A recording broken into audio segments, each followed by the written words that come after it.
Danmark har i de seneste dage været udsat for hybride angreb. Droner er set flere steder ved kritisk infrastruktur, militært og civilt. Det er angreb, som vi må forvente, der kan komme flere af. Og det er angreb, som har vist sårbarheder. Og det er angreb, der har til formål at skabe utryghed og splittelse. Det er angreb, der skal ryste os som mennesker og som samfund. Den ene gang, der kan det være droner. En anden gang kan det være cyberangreb. Det kan være det, vi kalder disinformation. Det kan være påvirkning af valghandlinger, konspirationsteorier, man læser på nettet.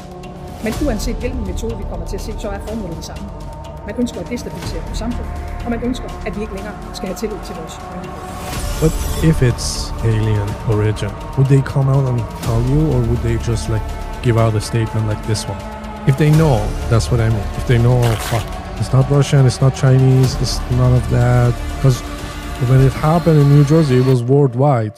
Everywhere. Right. But they always come short to mention that point. Like, good point. It was in New Jersey, but it was in Great Britain, it was in Kazakhstan, it was all over the globe. So, if they know that it's alien origin, are they gonna come clean and say it? They're gonna be forced to when Trioi Atlas get here and they're like, whoa, mothership. It's gonna crash. Yeah. There is another possibility which, okay, maybe these things are alien craft, but a group of aliens that haven't been here before.